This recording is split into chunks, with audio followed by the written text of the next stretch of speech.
우리가 추수 그러면은 종말과 매우 밀접한 관계를 가지고 있습니다. 그리고 또한 오늘 우리가 본문에 등장하고 있는 99마리의 양 그리고 71마리의 양, 이 비유 또한 추수와 종말과 아주 매우 긴밀한 관계를 가지고 있습니다. 하나님께서는 이스라엘 백성들에게 세 가지의 절기를 꼭 지키도록 했습니다. 이 세 가지의 절기의 공통점들이 뭔가 하면은 모두 다 구원론, 종말론과 깊은 관계를 가지고 있다는 사실입니다. 하나님께서는 3대 절기를 통해서 6월절을 지키도록 했습니다. 그리고 또한 6월절이 있은 날로부터 7주가 지난다. 그래서 77절이라 그러죠. 맥주절이기도 합니다. 첫 곡식이 첫 열매가 맺는 날이다. 그죠? 그래서 6월절과 맥주절 이 모든 부분들이 첫 열매 이 부분들이 전부 다 구원론과 전부 다 연결되어 있습니다. 그리고 이것이 종말론으로 함께 연결되어지고 결탁이 되어지는데 그것이 바로 여러분들이 잘 알고 있는 초막절 또는 장막절, 수장절이라고 말하고 있습니다. 이 날이 우리의 추수감사절과 함께 연결되어 있습니다.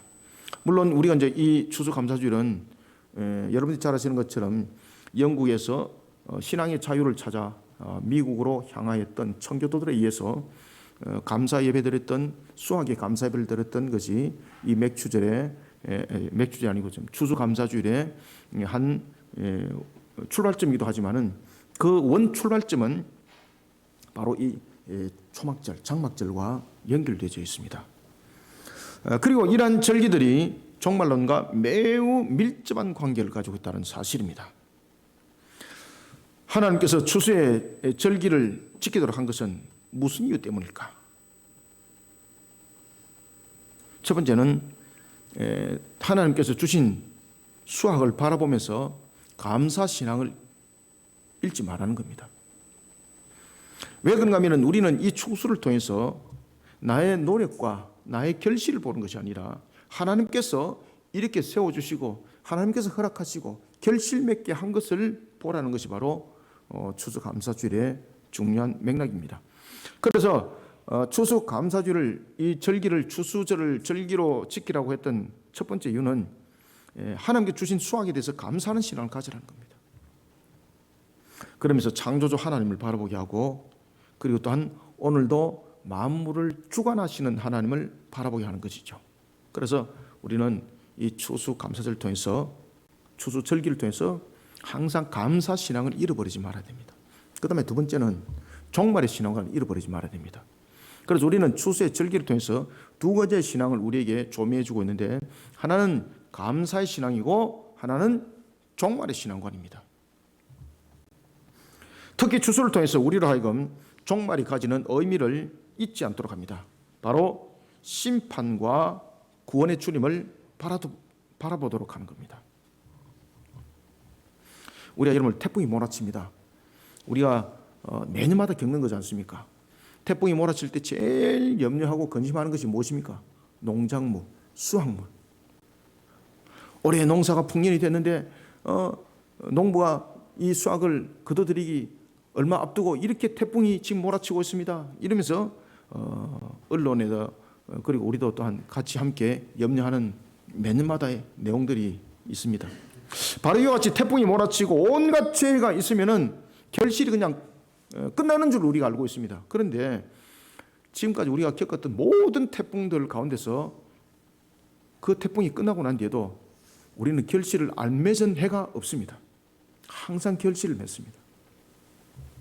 이와 같이 결국은 추수라는 결실을 농부는 거두게 되는 겁니다. 이와 같이 종말의 때에 불어닥치는 대환란, 이 대환란과 같은 상황 속에서도 하나님의 택한 백성의 구원은 반드시 이루어진다. 이것이 추수절을 통해서 우리에게 증거해 주고 있습니다. 특히 종말의 대환란이 가지는 성격은 두 가지 사실에 대해 분명한 것을 우리에게 명시시켜 주고 있습니다. 첫 번째는 하나님을 향해 불의한 자는 심판을 피할 수 없다는 겁니다. 두 번째는 하나님께서 구원하시고자 예정한 자는 하나님께서 반드시 구원하신다. 이것이 종말의 대환란이 우리에게 증거해주고 있습니다. 우리는 오늘 종말이라는 추수의 의미를 가지는 또 하나의 상징인 99마리와 그리고 71마리, 양 100마리의 우리는 비유를 보게 됩니다. 우리는 이 비유를 통해서 다가올 종말의 날에 추수의 결실을 맺는 날에 어떤 분명한 의식을 가지고 있어야 되는지를 우리에게 알게 합니다.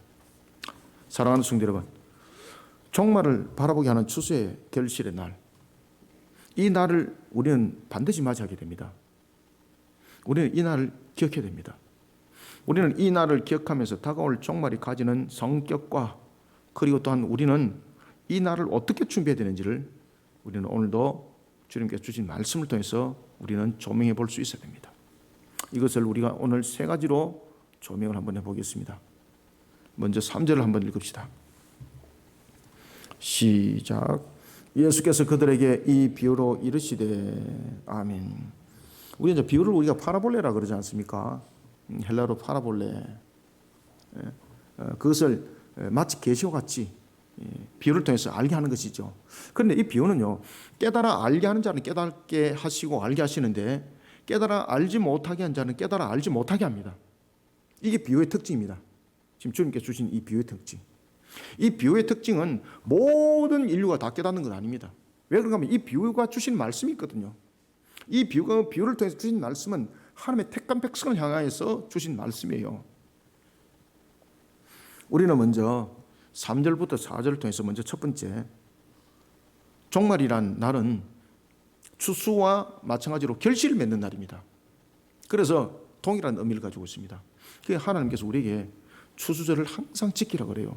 그러면 이 추수절을 통해서 우리는 두 가지 신앙, 앞에도 제가 서론에서 말씀드렸습니다만 두 가지 신앙을 반드시 우리는 이 감사절을 통해서 기억하셔야 된다. 추수절을 통해서 첫 번째는 감사신앙, 두 번째는 종말의 신앙관 반드시 가지고 있어야 된다.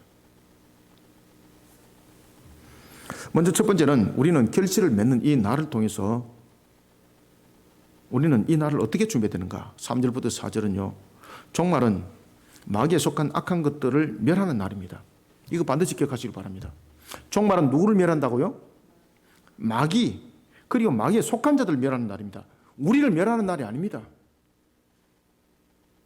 그런데 우리는 종말 그러면 마치 멸망당하는 것처럼 이렇게 우리가 포위된 자가 되고 있습니다. 종말은 마귀에 속한 악한 자들을 멸하는 날이지만 하나님의 택한 백성을 하나님께서는 끝까지 사랑하사 그를 구원의 길로 인도하여 결실을 맺게 하는 날인 것을 우리는 잊지 말고 이 날을 잘 준비하는 자들이 되어야 합니다. 그래서 종말을 다가오지 못하는 날이 되게 기도하지 마시기 바랍니다. 종말이 속히 다가오기를 늘 기도하시기 바랍니다. 종말을 사모하시기 바랍니다. 왜 그런가 하면 그날이 와야지 우리가 새로운 새 땅이 있거든요. 저는 늘 이렇게 종말에 관해서 늘 기도를 합니다. 속히 도래되기를. 종말이는 추수와 관련하여 예수님께서 세 가지 비유를 딱 들고 들어옵니다. 오늘 본문에 보십시오. 오늘 종말과 추수에 관해서 예수님께서 세 가지 비유를 딱 들고 들어와요. 지금 파라볼레 비유라고 벌써 말씀했지 않습니까? 비유라고 말씀하시면서 세 가지 비유를 딱 들고 노는데 그 비유가 세 가지가 무엇입니까? 양입니다. 양. 첫 번째 비유는 양이었고 두 번째 비유는 양 100마리입니다. 그 다음에 세 번째 비유는 잃어버린 한 마리 양입니다. 그죠? 이 세 가지 비유를 딱 들고 들어와요, 지금. 예수님께서 왜 이렇게 들고 들어왔을까요, 여러분들요? 왜 예수님께서 비유를 하실 때에 지금 양을 비유를 했을까요? 그리고 예수님께서 비유를 하실 때 왜 100이라는 것을 들고 들어왔을까요? 왜 예수님께서 비유를 하실 때 잃어버린 한 마리 양을 비유로 들고 들어왔을까요? 이게 전부 다 요한계시록과 연결됩니다. 오늘 제가 여러분들에게 추수 감사주를 통해서 주시는 이 말씀, 성령께서 선포케 하시는 이 말씀을 단단히 기억하셔야 됩니다. 물론 우리가 요한계시록이라는 이런 공부를 하면서 이미 제가 다 가르쳤던 내용들입니다. 다시 한 번 더 각인하고 새기셔야 됩니다. 먼저 첫 번째 비유로 예수님께서 왜 양을 들고 나왔을까라는 것입니다. 아시겠습니까? 다른 짐승도 다 많은데 이 양은요, 바로 하나님께서 선택하셨다는 것을 비유를 하고 있습니다. 이 양을 누가 선택했다고요? 그렇죠. 양의 자격으로 선택된 것이 아닙니다. 하나님이 그렇게 선택했다는 겁니다. 양이 뛰어나고 그래서 하나님께서 그를 선택할 수밖에 없었습니다. 이게 아닙니다.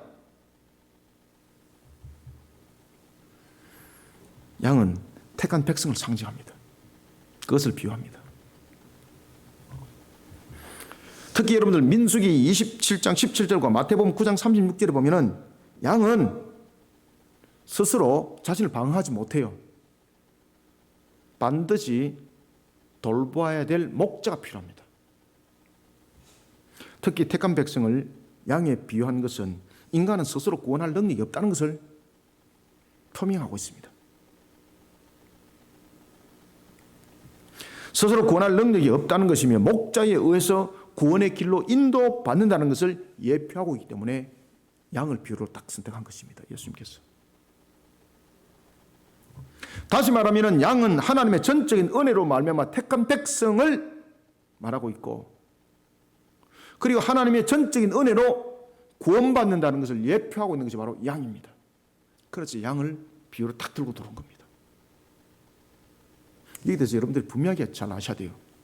왜 예수님께서 이 비유를 통해서 이야기할 때에 왜 양을 이야기를 했고, 왜 양 100마리를 말하고 있었고, 왜 잃어버린 한 마리 양을 말했을까라는 것은, 양은 스스로 구원할 능력이 없어요. 그리고 우리의 구원은 바로 목자 되시는 그분이 양을 은혜의 길로 인도했다는 것이고, 그리고 하나님의 전적인 은혜로 말미암아 택한 백성은 구원받는다는 것을 예표하는 것이 바로 양입니다. 그 다음에 두 번째는 양 100마리입니다. 양 100마리, 그럼 여러분들은 머릿속에 무엇이 떠오릅니까? 100마리 숫자. 이거 팔면 돈 되겠다. 그런데 이 양 100마리는 히브리적 관점에서 반드시 보셔야 됩니다. 그래서 예수님께서 이 말씀을 줄 때는 이 히브리인들은 이것을 다 이해를 하는 겁니다. 그래서 비유를 통해서 깨닫는 자는 이 100을 깨닫게 하는 거예요.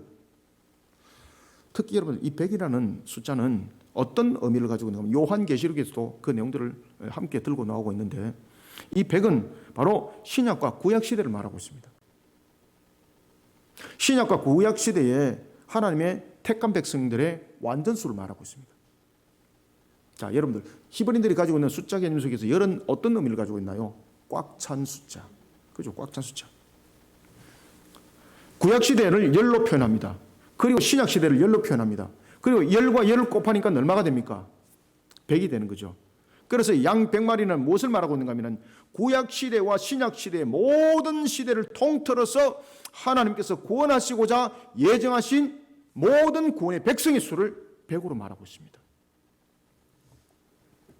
택한 백성의 그 수를 말하고 있는 거죠. 요한계시록 6장 11절에 나타나고 있는 바로 그 수입니다. 너희들의 동무의 수가 차기까지 잠시만 참아라 했던 그 수였습니다. 그 수에는 하나님의 택한 백성의 구원의 수도 있었습니다만 순교자의 수도 요한계시록 6장 11절에서는 함께 있었죠. 그죠? 바로 이와 같이 100은 구원의 백성의 열, 구약시대의 열, 그리고 신약의 시대의 구원의 백성 열, 이것을 곱하여서 100이 된 겁니다.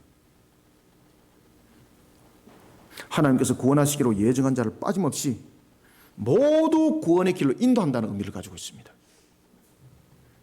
무엇으로? 하나님의 전적인 은혜로. 그래서 양입니다. 그래서 양입니다. 아시겠습니까? 이거 설명 잘 하셔야 돼요, 여러분들요. 어디 가서도. 세 번째는 잃어버린 한 마리 양으로 비유합니다. 예수님께서 왜 잃어버린 한 마리 양으로 비유를 지금 들고 들어왔을까요? 이것은 요한계시록 6장 11절과 15장 8절, 14장 6절과 연결됩니다. 잃어버린 양 한 마리. 이것은 요한계시록 6장 11절과 그리고 마지막 추수의 결실을 말하고 있는 요한계시록 15장 8절. 일곱 번째 나팔 재앙이 부르기 전에 마지막 추수 거두들이죠. 바로 그 내용들을 함께 담고 있습니다. 요한계시록 15장 8절에 일곱 번째 나팔이 불려지면서 하늘의 문이 닫히기 전인 요한계시록 14장 16절의 사건을 예표하고 있는 것이 바로 이런 한 마리 양입니다. 마지막 수확입니다. 마지막 수확.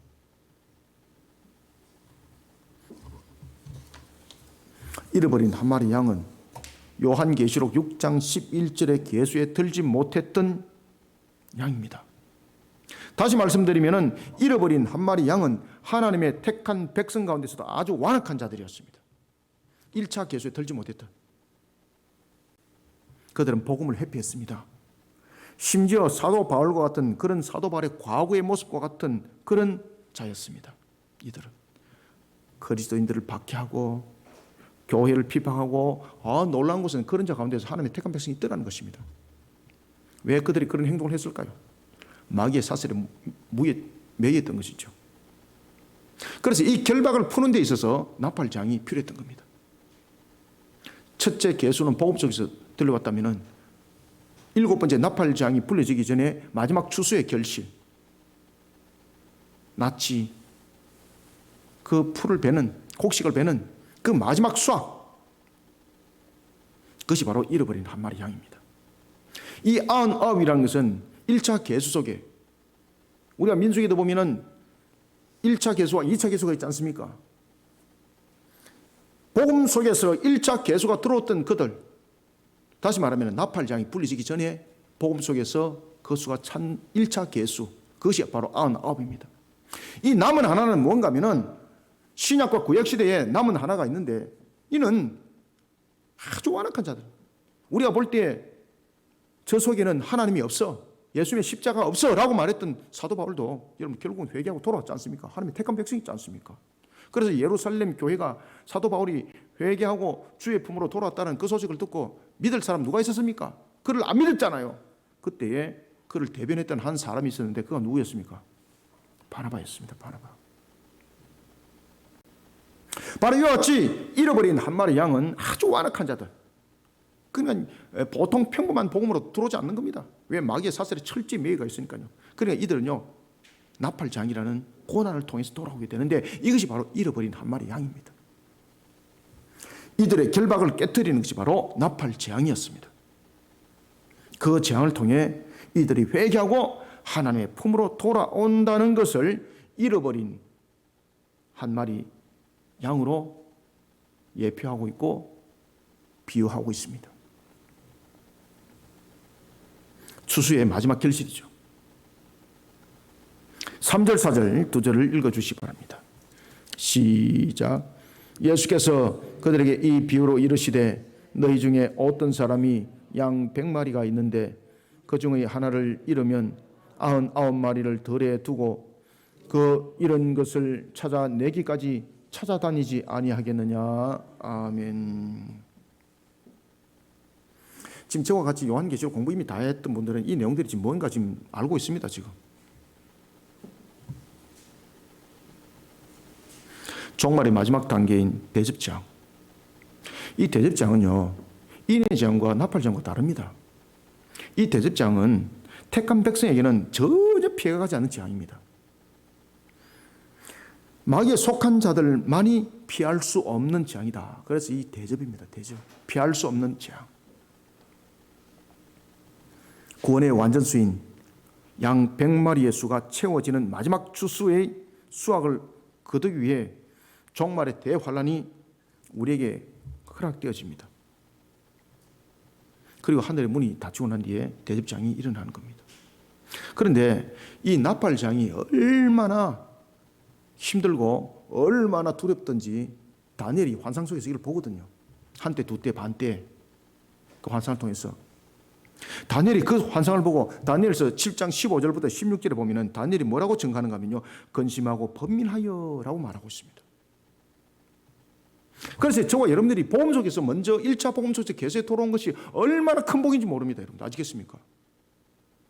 오늘도 이렇게 큰 복 속에 우리가 살아가고 있다는 것을 기뻐하시길 바랍니다. 세상의 근심과 염려 속에서 넘어지는 자들 되지 마시길 바랍니다.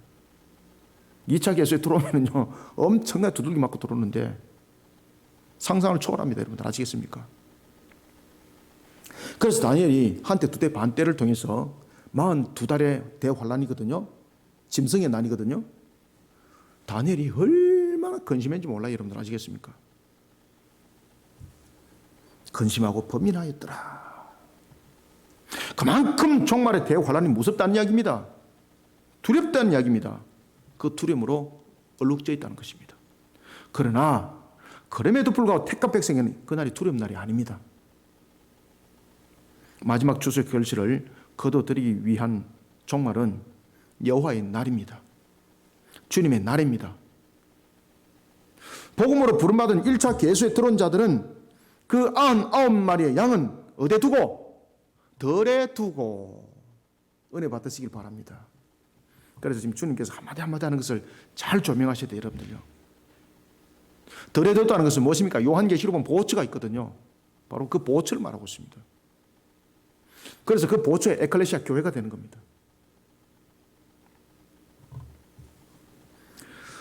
99마리의 양은 덜에 두고 잃어버린 양을 찾으러 나선다고 했습니다. 덜은 무엇을 말하나요? 그냥 내팽이 치는 것이 아닙니다.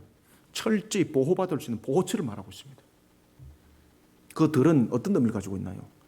먹을 것이 풍부하고 마실 것이 풍부하고 자신이 갔다 올 때까지 모든 것이 마치 천국 같은 그런 모습을 가지고 있는 것입니다. 아시겠습니까? 그래서 덜에 두고라고 단어를 딱 쓰고 있는 겁니다.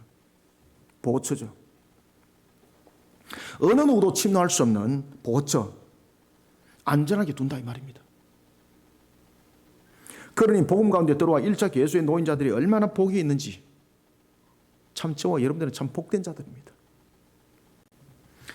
종말은 마귀에 속한 악한 것들은 멸함을 받는 날이지만 하나님의 택한 백성을 하나님께서 끝까지 사랑하사 그를 구원의 길로 인도하여 결실을 맺게 하는 날이라는 것을 우리는 잊지 말아야 합니다.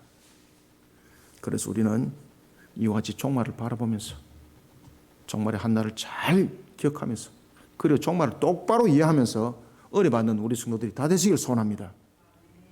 그 다음에 두 번째는 5절을 읽습니다. 시작. 또 찾아낸 적 즐거워 어깨에 메고 아멘.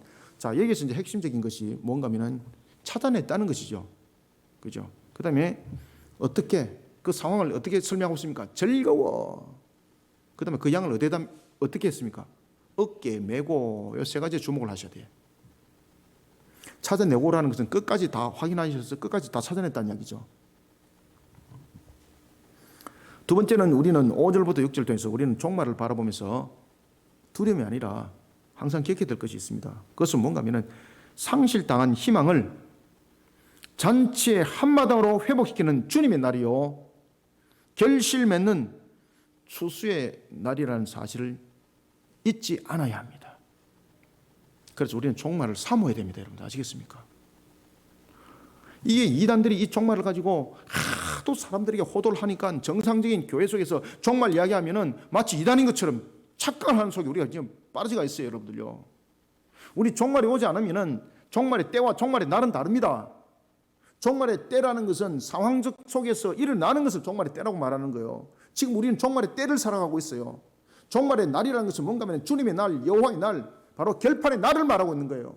그 날이 속히 도래되어야 되는 거예요, 여러분들요. 우리 이 날을 위해서 우리는 기도하고 이 날을 위해서 우리는 사역을 펼쳐나가야 돼요, 여러분들요. 그래서 우리는 종말을 사모할 줄 알아야 됩니다.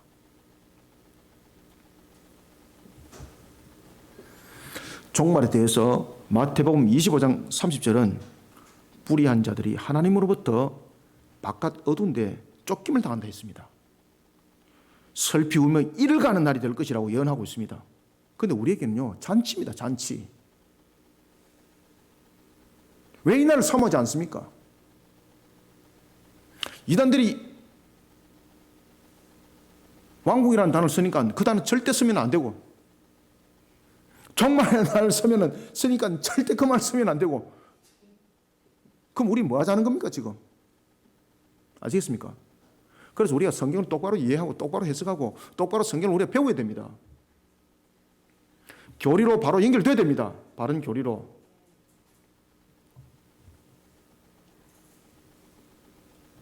제가 한때 느헤미야 공간에서 설교를 계속 이렇게 해내고 지금 느헤미야 시리즈가 지금 책으로 나오지 않습니까? 1권, 2권, 3권 다 합치면은 그한 700페이지가 넘습니다. 책이. 느헤미야 시리즈를 1권이 1장부터 5장까지 내용인데 지금 이제 인쇄소에 이제 다음 주에 완전히 넘어갑니다. 책이 이제 출간이 되는데 인쇄소에서 한 보름 정도 또 걸리더라고요.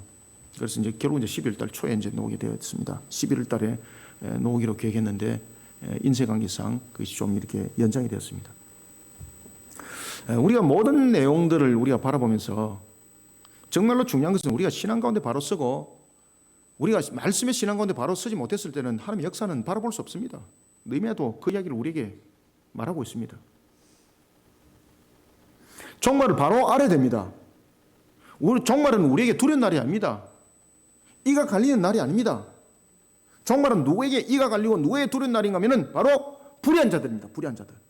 우리는 잔칫날이에요. 잔칫날.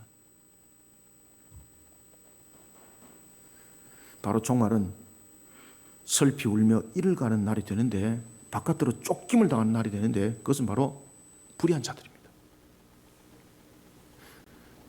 이것을 요한계시록 16장에서는 7 대접장을 통해서 설명하고 있습니다. 요한계시록 16장 10절과 11절은 이렇게 증가합니다.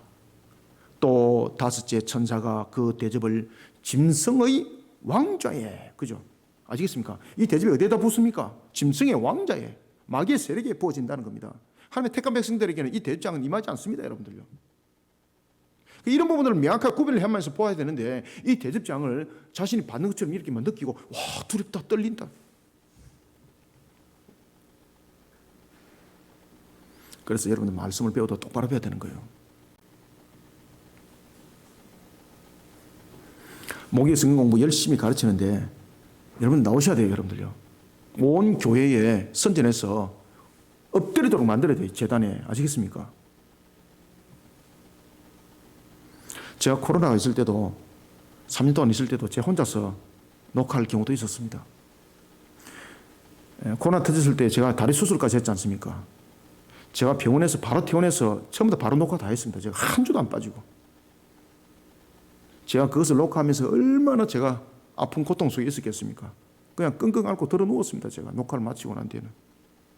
그래도 제가 주님 일을 손을 놓질 않았습니다. 왜냐하면 사명했기 때문입니다. 왜냐하면 말씀을 똑바로 가르쳐야 되는 것이고 똑바로 또 여러분들 배워야 되는 것입니다. 힘쓰고 있어야 돼요, 여러분들요.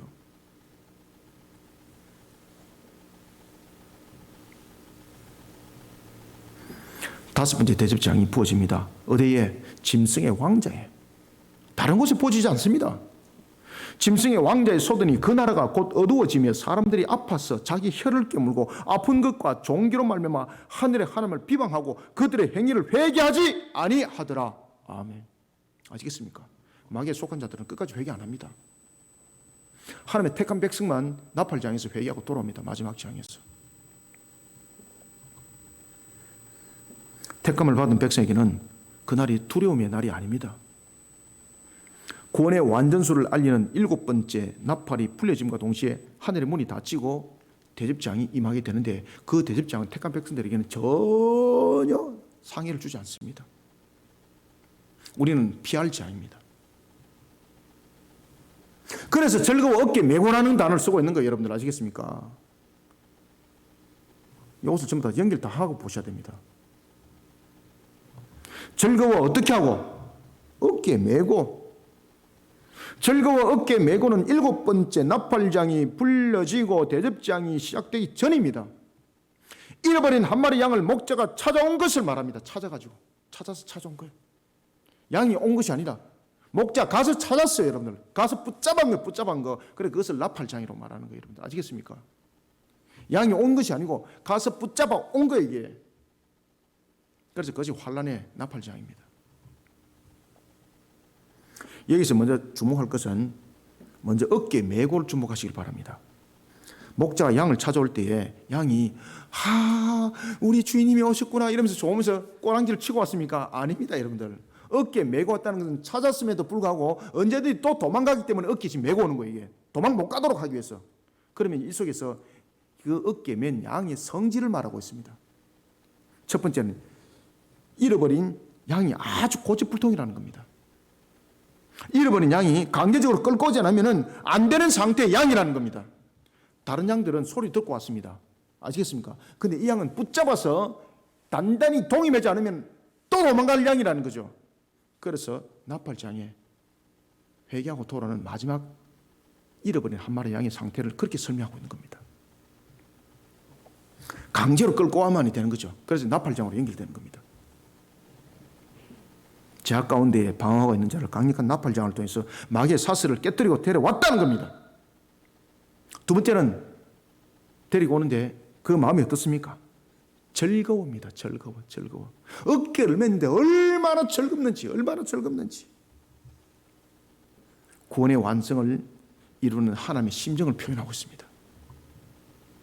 하나님이 우리의 구원의 완전을 그렇게 기뻐해요, 여러분들요. 그러면 하나님도 그날이 속히 도래되기를 바라고 있겠죠, 그죠? 그래서 우리를 이 땅에 남겨두신 우리가 이 모든 것들의 사명에 힘있게 감당할 때 하나님이 얼마나 기뻐하겠어요. 그런데 우리가 이 사명에 게을리할 때 하나님이 얼마나 슬퍼하겠어요, 여러분들 아시겠습니까? 그래서 제가 죽도록 사명을 감당하는 거 제가 이걸 알기 때문에 구원의 완성을 이루는 하나님의 심정을 즐거워하는 표현을 하고 있습니다. 하나님께서는 종말에 불의한 자들에게는 심판의 날로 반드시 사용합니다. 하지만 택한 백성 가운데에 남은 자를 부르는 도구로 사용하는 종말, 이 종말의 날을 추수의 기쁨이라고 말하는 거예요, 여러분들요. 그래서 이 추수의 기쁨을 알리는 종말은 잔치의 날이 되는 거예요. 잔치의 날이. 종말은 바로 잔치의 날이 될 것을 우리에게 예언을 하고 있습니다. 그러니까 그날이 우리는 속히 도래되기를 힘쓰고 있어야 되는 거예요. 5절 6절 2절을 읽습니다. 시작. 또 찾아낸 적 즐거워 어깨에 메고 집에 와서 그 벗과 이웃을 불러 모으고 말하되 나와 함께 즐기자. 나의 잃은 양을 찾아 내었노라 하리라. 아멘. 자, 여기서 여러분들 지금 읽으면서 좀 여러분 숫자 계산이 딱 머릿속에 오는 것 없습니까? 자, 잃어버린 양을 찾았습니다. 참 기쁩니다. 그럼 그것으로 끝이잖아요. 그런데 지금 무엇을 하고 있습니까? 지금 여기서 잔치를 벌이고 있습니다. 잔치. 이 속에 목자의 사랑이 숨겨져 있죠. 목자의 사랑이 심겨져 있고, 그리고 또한 그를 반드시 구원하겠다라는 결연함이 이 속에 함께 담겨져 있습니다.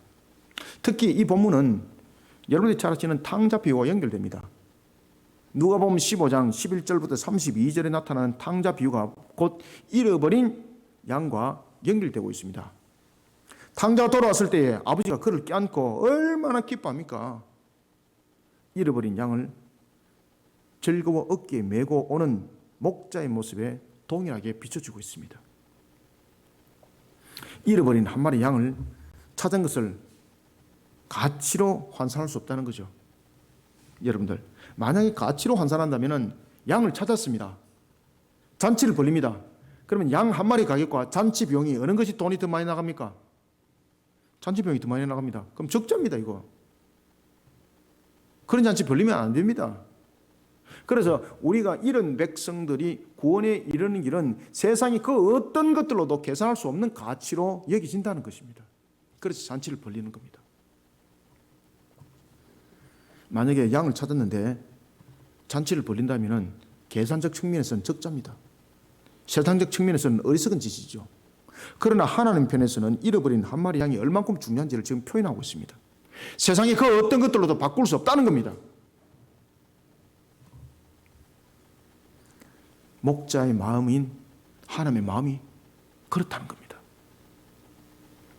세상을 다 주고라도 나는 내 잃은 양을 꼭 찾고야만 한다는 그런 하나님의 마음. 잃어버린 한 마리 양으로 인해 하늘에서 잔치를 베푸는 것은 구원의 거수가 가득 채워져 택한 백성의 구원이 완성이 이루어졌기 때문입니다. 만약에 한 마리의 양이 채우지 않으면 99은 여전히 완전하지 못한 구원의 상태입니다. 그러니까 한 마리를 찾으면서 얼마나 기뻤겠어요. 왜 그런가 하면 이제 구원의 완전수가 채워졌으니까요. 그러면서 천국 잔치가 일어나고 새하늘과 새 땅이 일어나거든요. 영생과 복락이 그 속에서 이제 세워지는 것이거든요.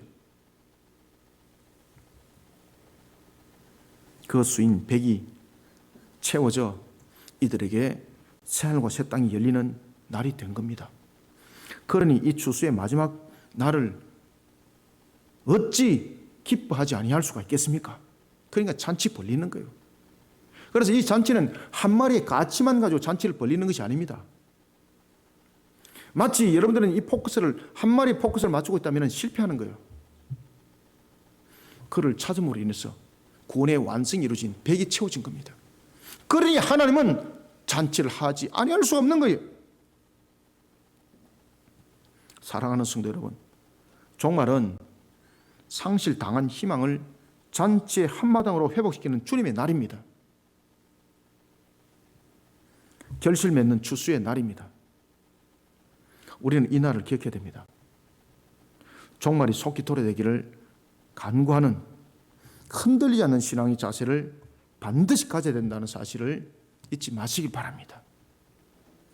마지막으로 7절, 세 번째 7절을 읽습니다. 시작. 내가 너에게 이르노니 이와 같이 죄인 한 사람이 회개하면 하늘에서는 회개할 것 없는 의인 99으로 말미암아 기뻐하는 것보다 더하리라. 아멘. 마지막으로 우리는 세 번째는 종말의 주소는 하나님의 택한 백성에 대한 구원의 수가 완전히 채워지고 마무리되는 결실과 결산의 날이라는 것을 여러분들 잊지 마시기 바랍니다. 결산하려면 종말이 돼야 됩니다. 여러분들 우리가 뭔가를 장사를 했는데 결제받으려면 결산돼야 되잖아요. 그죠? 마감해야 되지 않습니까? 마감했을 때에 얼마를 팔렸다 결제받는 것도 아닙니까? 마찬가지입니다. 종말이 와야 되만이 우리는 결산을 받는 겁니다. 반드시 와야 됩니다. 속히 와야 됩니다. 여러분들요. 하나님 나라 백성의 수가 완전하게 채워지는 날이 추수의 결실을 맺는 종말의 날이 됩니다. 특히 7절에 보면은 죄인 한 사람이 회개하면 하늘에서 회개할 것이 없는, 자 주목하시기 바랍니다. 하늘에서는 회개할 것이 없는 의인이라 그랬습니다. 의인 99으로 말미암아 기뻐하는 것보다 한 마리가 더하다 이렇게 말하고 있습니다. 이 말씀은 우리가 반드시 이 두 가지에 대해서 인식을 하지 못하면 이 말씀은 이해가 안 됩니다. 이 본문을 통해서 먼저 첫 번째는 이 본문이 누구를 통해서 지금 주시고 있는 말씀인가를 깨달아야 됩니다. 첫 번째는 이 본문이 바리새인과 서기관들에게 주어지는 비유의 말씀이라는 사실을 먼저 이해해야 됩니다. 그런 측면에서 99은 스스로 의인이라고 여기면서 스스로 회개할 것이 없다고 생각하고 있는 누구를 지금 비유하고 있습니까? 바리새인과 서기관들입니다.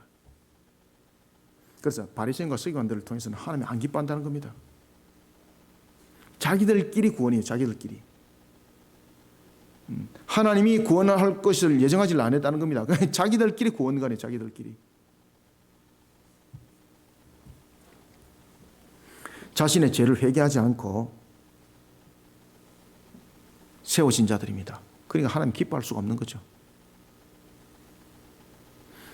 하나님은 자기 죄를 회개하고 하나님께 돌아오는 자를 진정으로 기뻐하고 그를 받아들인다는 것을 첫 번째로 말하고 있습니다.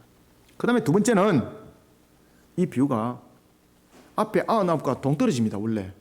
그러면서 이제 마지막으로는 이 부분들을 함께 또 연결시켜야 됩니다. 아시겠습니까? 그래서 이 99을 두 번 적용시켜야 됩니다. 한 번은 어디에 적용시킵니까? 바리새인과 서기관들. 그 다음에 또 한 번은 어디로 적용시킵니까? 앞에 있는 99으로 연결시켜야 됩니다. 두 번째는 택한 백성의 완전수 100입니다. 택한 백성의 완전수 100이 채워지는 것에 대한 마지막 퍼즐이 바로 71마리 양입니다. 마지막 퍼즐인 71마리 양에 해당하는 완악한 자들의 구원에 대해서 진정으로 기뻐한다는 것을 피력하고 있습니다. 진정으로 기뻐한다. 99을 한편에서는 바리새인들과 서기관의 비유를 통해서 설명하고 한편에서는 덜에 둔 99마리 양의 그 수가 이제 완전수가 되지 못한 상태에 있는 그 수가 100이라는 완전수로 채워지게 된다는 것을 말하고 있습니다.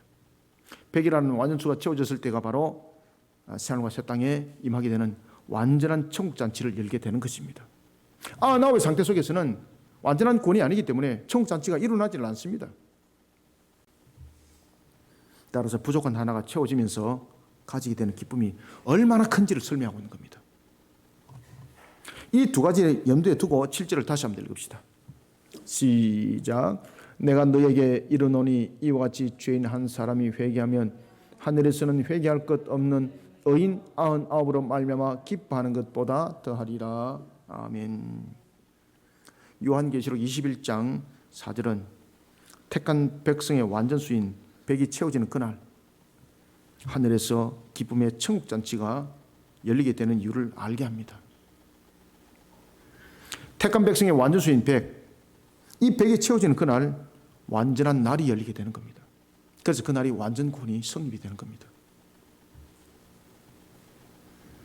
사망이 다시는 없고 애통이 다시는 없고 곡할 것이 없고 아픈 것이 다시는 있지 않을 것을 말하고 있습니다. 이 기쁨을 무엇으로 표현하겠습니까? 백이 채워지는 그날 우리에게 더할 수 없는 이런 기쁨이 임하는 날이 펼쳐지게 되는 겁니다. 하나님은 우리의 그런 영광을 통해서 하나님 그 영광을 받으시는 거예요. 하나님은 영광을 받으실 때요 항상 우리의 영광을 통해서 영광을 받으시는 거예요. 그러니 하나님은 우리를 복되게 하기를 원하세요. 왜? 그런가 하면 그 복되게 하는 것을 통해서 영광을 받으시는 것이거든요. 절대 우리를 사망과 멸망에 내려놓질 않아요. 하나님은 그날을 학수고대하고 기다리고 있습니다. 사랑하는 성도 여러분, 종말의 추수는 하나님의 택한 백성에 대한 구원의 수가 완전히 채워지고 마무리되는 결실과 결산의 날이라는 것을 절대 잊지 않아야 합니다. 이런 가운데 우리는 종말을 사모하고 종말의 사명에 힘있게 달려가는 저와 여러분들이 다 되시기를 소원합니다. 말씀을 맺겠습니다. 추수의 날이 결실과 결산의 날인 것처럼 추수를 비유하고 있는 종말의 날 또한 결실과 결산이 반드시 있습니다. 추수의 날은 농부에게 최고의 기쁨을 주는 날입니다. 마찬가지로 종말의 날은 인류를 향한 하나님 그리고 인류를 향한 하나님께 가장 큰 기쁨을 또한 주는 날입니다. 왜 그런가 하면요 결실이 있고 결산의 날이기 때문입니다. 결실이라는 것은 그 수가 채워지니까 결실이 있는 겁니다. 결산은 무엇입니까? 심판과 구원이 완성이 되기 때문에 결산이 있는 겁니다. 그래서 결실과 결산이에요. 아시겠습니까? 결실은 무엇이라고요? 그 수가 채워지기 때문에 결실이에요. 결산은 뭔가 하면 완전한 심판과 완전한 구원이 성립되기 때문에 결산이에요. 그 결산 속에 택한 백성에게는 사망이 다시는 없게 되는 겁니다. 애통하는 것이 다시는 없습니다. 곡하는 것이 다시는 없습니다. 아픈 것이 다시는 없습니다. 얼마나 기쁜 날인지 모릅니다. 요한계시록 22장 14절은요.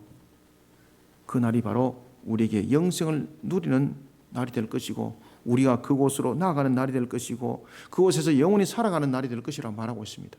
그러니까 얼마나 기쁜 날입니까? 사랑하는 성도 여러분, 추수의 날인 종말의 날은 마귀에 속한 자들은 영원히 꺼지지 아니하는 불못에 던지니 그들에게는 둘째 사망의 날입니다. 그러니 그날이 그들에게는 두려울 수밖에 없습니다. 결코 와서는 안 될 날입니다. 도래되지 않도록 그들이 얼마나 발버둥 치겠습니까? 하나님의 추수의 날을 회방하는 거죠. 교회를 핍박하고 성도들을 공격합니다. 그런데 놀랄 사실은 교회가 같이 그런 종말이 빨리 안 오기를 성도들 마음속에 들게 만들어버리는 속에 동화되어 버리고 있다는 사실입니다. 이게 우리가 종말론을 잘못 배웠기 때문입니다. 종말은 우리에게 아름다움입니다. 아시겠습니까? 종말은 완성이 완성. 속히 돌이 되도록 해야 돼요, 여러분들요.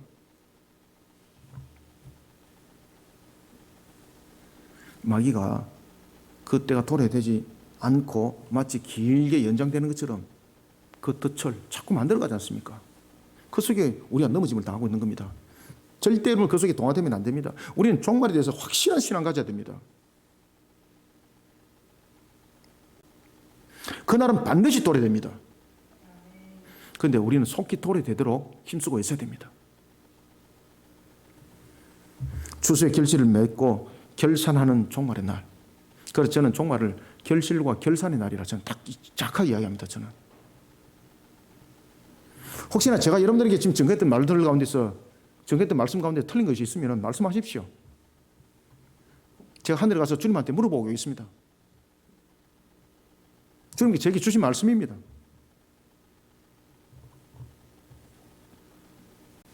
종말은 반드시 도래됩니다.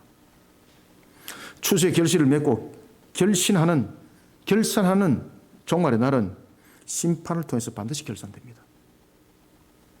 하나님께서 구원하시기로 예정한 자 그 수 100이 채워지는 그날, 세상 사람들은 이 날을 멸망에 따른 종말이라고 한다면 우리는 결실 맺는 은혜의 터가 새롭게 열리는 하늘의 잔치가 임하는 날이라는 사실을 잊지 마시길 바랍니다. 세상 사람들한테 함께 동화돼 가지고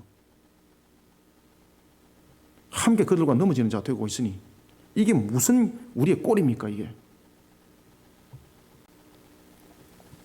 하나님께서는 추수의 기쁨을 통해서 얻어지는 물질의 수확을 넘어 우리로 하여금 새하늘과 새 땅을 바라보기 지금 하고 있습니다. 오늘 추수감사주일입니다. 우리는 두 가지 신앙을 반드시 가지고 있어야 됩니다. 하나는 감사신앙, 두 번째는 종말의 신앙입니다. 이것을 잊지 말고 항상 종말의 마지막 잔치, 우리의 영원한 잔치, 정말로 완전한 잔치가 일어나는 천국의 기쁨의 잔치가 일어나는 그날을 우리는 추수감사주를 통해서 함께 바라볼 수 있는 우리 성도들이 다 되시기를 주님의 이름으로 축원합니다. 하나님 감사합니다. 주께서 오늘도 우리에게 추수감사주를 통해서 특히 종말의 말씀을 주시니 감사합니다. 우리가 지난주부터 계속해서 종말관에 관하여 말씀이 증거되어지고 있고 이런 속에 추수감사주일을 맞이하였습니다. 추수감사주일은 우리에게 두 가지의 큰 신앙관을 세우게 하였사오니 첫 번째는 감사의 신앙관이고 두 번째는 종말의 신앙관이었습니다.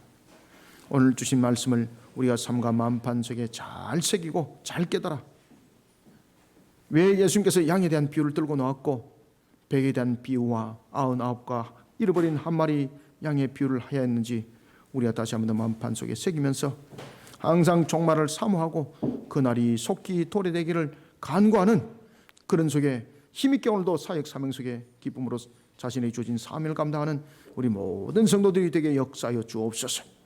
오늘도 종의 입술을 통하여 증거된 말씀이 우리 모든 성도들에게 꼴이 되고 양식이 되게 부족함이 없도록 성령님 강력하게 역사하여 주옵소서. 예수님의 이름으로 기도드립나이다. 아멘.